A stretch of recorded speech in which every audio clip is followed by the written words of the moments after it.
दोस्तों, स्वागत है आपका हमारे channel career update bye engineer में। मैं हूं रंजन राज और आज हम लोग बात करने वाले हैं CITS कोर्स से रिलेटेड, जो आपका स्टेनोग्राफी इंग्लिश या जिसे सेक्रेटरियल प्रैक्टिस इंग्लिश कहते हैं, उस ट्रेड के बारे में हम लोग यहां पे बात करने वाले हैं। साथ ही साथ ऑफिस मैनेजमेंट ट्रेड जो है वो भी इसी से रिलेटेड है, तो इस ट्रेड के बारे में भी हम इस वीडियो में डिस्कस करेंगे। तो अगर आप CITS कोर्स करना चाहते हैं 2022 में सेक्रेटरियल प्रैक्टिस इंग्लिश या स्टेनो इंग्लिश से, तो इस वीडियो को लास्ट तक देखिएगा। सारे कुछ डाउट जो भी आपके क्वालिफिकेशन से रिलेटेड हैं, कट ऑफ से रिलेटेड हैं, कॉलेज से रिलेटेड हैं, सीट्स कहाँ पर अवेलेबल हैं, कितनी अवेलेबल हैं, फॉर्म कब आएंगे, सारे कुछ डाउट आपके इस वीडियो में क्लियर हो जाएंगे। तो लास्ट तक देखिएगा वीडियो को। अब देखिए, सबसे पहला जो आपका डाउट है वो क्वालिफिकेशन से रिलेटेड, कि अगर मान लीजिए हमने, सबसे पहले बात करते हैं हम लोग ITI वालों की, कि अगर हमने ITI किया हुआ है स्टेनोग्राफी इंग्लिश से या सेक्रेटरियल प्रैक्टिस इंग्लिश से, तो हम किस ट्रेड से CITS का कोर्स कर सकते हैं।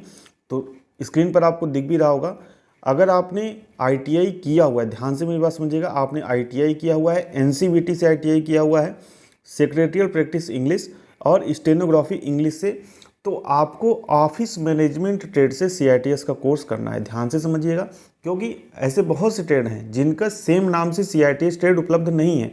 जैसे कि आप बात करें, ITI आपका होता है इलेक्ट्रीशियन से भी होता है और आपका वायरमैन से भी होता है, लेकिन CITS कोर्स आपका एक ही ट्रेड से होता है, इलेक्ट्रीशियन से। उसी में इलेक्ट्रीशियन वाला भी अप्लाई करेगा, उसी में वायरमैन वाला भी अप्लाई करेगा। सेम इसी तरीके से अगर आपने ITI किया हुआ है सेक्रेटरियल प्रैक्टिस इंग्लिश से या स्टेनो इंग्लिश से, तो आपको किस ट्रेड से CITS का कोर्स करना है, ऑफिस मैनेजमेंट। वहाँ पे आपको जब आप फॉर्म अप्लाई करेंगे तो आपको ऑफिस मैनेजमेंट का ऑप्शन दिखेगा, ऑफिस मैनेजमेंट ट्रेड का, तो आपको उसी ट्रेड में अप्लाई करना है। इस बात को आप ध्यान रखिएगा, नहीं तो आप परेशान हो जाएंगे कि हमारा ट्रेड तो मिल ही नहीं रहा है CITS फॉर्म को अप्लाई करते समय। तो इस बात को आप बहुत ज़्यादा ध्यान रखिएगा कि अगर आपने सेक्रेटरियल प्रैक्टिस इंग्लिश या स्टेनो इंग्लिश से ITI किया हुआ है, तो आप ऑफिस मैनेजमेंट ट्रेड से CITS कोर्स में अप्लाई करेंगे। इस बात का आप ध्यान रखिएगा, ठीक है। अब हम लोग बात करते हैं पूरा इनके जो प्रोस्पेक्टस में क्वालिफिकेशन लिखा हुआ है उसको, आइए हम लोग देख लेते हैं। तो देखिए, यहाँ पे लिखा हुआ है डिग्री या diploma minimum 2 years in office management या सेक्रेटरियल प्रैक्टिस या मॉडर्न ऑफिस मैनेजमेंट। अगर आपने इस 3 ब्रांच से डिग्री या डिप्लोमा किया हुआ है मिनिमम 2 ईयर का, तो आप अप्लाई कर पाएंगे। साथ ही साथ आपके पास अगर नेशनल ट्रेड सर्टिफिकेट यानी कि वही ITI है, तो भी आप अप्लाई कर सकते हैं। और नेशनल अप्रेंटिसशिप सर्टिफिकेट है स्टेनोग्राफर सेक्रेटरियल असिस्टेंट इंग्लिश या सेक्रेटरियल प्रैक्टिस इंग्लिश और रिलेटेड ट्रेड में, तो भी आप यहाँ पे अप्लाई कर सकते हैं, ठीक है। अब देखिए, एक बात का फिर आप ध्यान रखिएगा, ITI वालों से मैं कह रहा हूँ कि अगर आपने SCVT से ITI किया हुआ है, जो भी ट्रेड मैंने आपको बताया, तो आप अप्लीकेबल नहीं है। एक रास्ता है आपके पास अप्लाई करने का। मान लीजिए आपने SCVT से ITI किया और उसके बाद आपने अप्रेंटिसशिप कर लिया कहीं से, और आपके पास नेशनल अप्रेंटिसशिप सर्टिफिकेट है, तो उसके बेस पर आप अप्लाई कर सकते हैं। और अगर NCVT से ITI किया हुआ है तो आप डायरेक्ट अप्लाई कर सकते हैं। सारी चीज़ें आपको स्क्रीन पर दिख रही होंगी। अब हम लोग बात करते हैं सीट्स की। सीट्स इसकी कहाँ कहाँ अवेलेबल हैं। तो सीट्स की बात करने से पहले हम लोग बात कर लेते हैं कॉलेज की। तो कॉलेज इसके आपको मिलेंगे, जैसा कि मैंने आपको बताया कि 3 तरह के कॉलेज होते हैं। पहला होता है NSTI, दूसरा होता है NSTIW और तीसरा होता है ITUT। NSTI होता है सेंट्रल गवर्नमेंट का कॉलेज, NSTIW भी होता है सेंट्रल गवर्नमेंट का कॉलेज, और जो ITUT कॉलेज होते हैं वो स्टेट गवर्नमेंट के या प्राइवेट कॉलेज होते हैं। अब हम लोग यहाँ पे बात करेंगे NSTIW की। NSTIW का मतलब होता है वुमेंस, यानी कि महिला विश्वविद्यालय, आप इसको बोल सकते हैं, महिला विद्यालय बोल सकते हैं। NSTIW में सिर्फ गर्ल्स का एडमिशन होता है, बॉयज़ का एडमिशन नहीं होता। जैसे कि आपको देखा होगा जगह जगह पर महिला विश्वविद्यालय या महिला विद्यालय खुले रहते हैं, तो सिर्फ लड़कियों के लिए। सेम उसी तरीके से एक नॉर्मल NSTI रहेगा जहाँ पर गर्ल्स बॉयज़ दोनों का एडमिशन होगा, लेकिन एक सिर्फ और सिर्फ NSTIW रहेगा जहाँ पर सिर्फ और सिर्फ गर्ल्स का एडमिशन होगा। तो यहाँ पर जो सीटें उपलब्ध हैं ऑफिस मैनेजमेंट की, वो सिर्फ और सिर्फ NSTIW में उपलब्ध हैं, यानी कि गर्ल्स कॉलेज में उपलब्ध हैं। तो इसका सीधा सीधा ये मतलब है कि जो अगर आप लड़के हैं और आपने स्टेनो इंग्लिश से ITI किया हुआ है, तो आप CITS का कोर्स अभी करंट समय में नहीं कर सकते हैं, यानी कि क्योंकि आपके कॉलेज में सीट ही नहीं उपलब्ध है। गर्ल्स के कॉलेज में सीट उपलब्ध है, यानी कि सिर्फ गर्ल्स ही अभी ऑफिस मैनेजमेंट का कोर्स कर सकती हैं। अगर 2022 में इससे रिलेटेड कोई चेंज होता है, यानी कि अगर सीटें आती हैं, तो उसका इन्फॉर्मेशन मैं भी आपको दे दूंगा।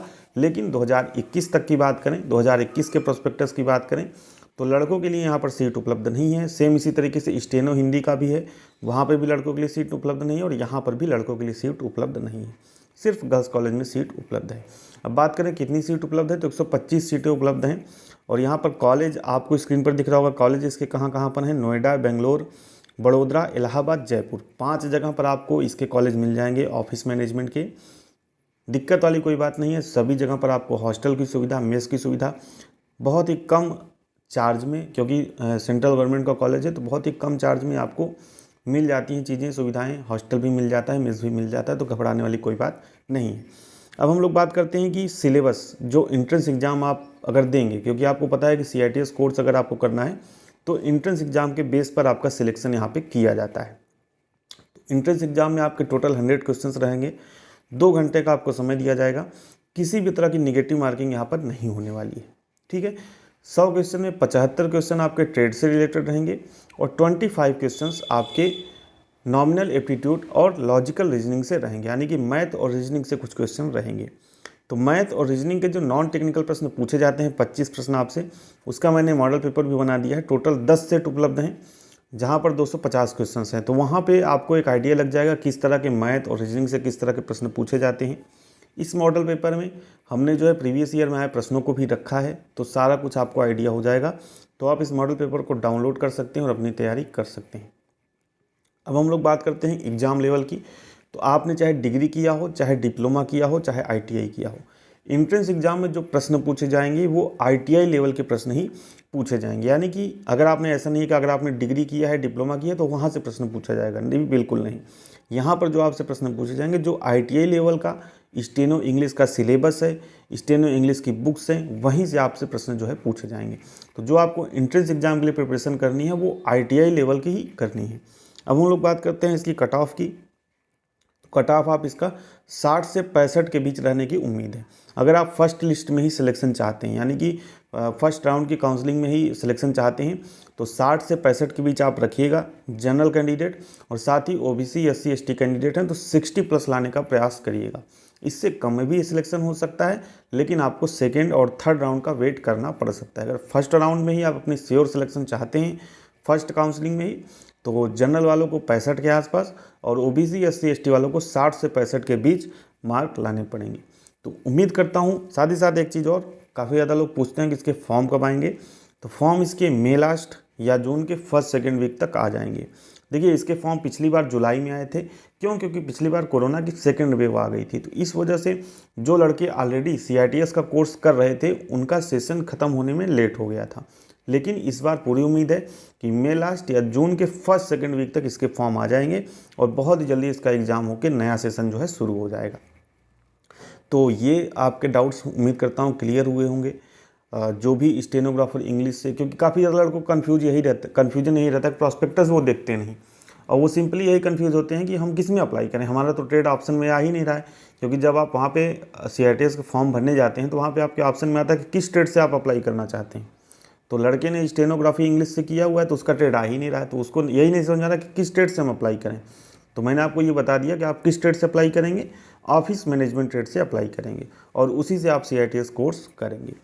सारे डाउट्स उम्मीद करता हूँ आप क्लियर हो गए हैं। अगर कोई डाउट्स आपका बचा हो तो आप कमेंट करिएगा, मैं उसका रिप्लाई दूंगा। उम्मीद करता हूँ वीडियो आपको पसंद आई होगी। पसंद आई तो वीडियो को लाइक कर दीजिए और शेयर कर दीजिए दोस्तों के साथ। साथ ही चैनल नहीं सब्सक्राइब किया तो चैनल सब्सक्राइब जरूर कर लीजिए, ताकि ऐसी वीडियोज़ आपको मिलती रहें। मिलते हैं नेक्स्ट वीडियो में नई इन्फॉर्मेशन के साथ, नई जानकारी के साथ। तब तक बने रहिए हमारे साथ। बहुत बहुत धन्यवाद।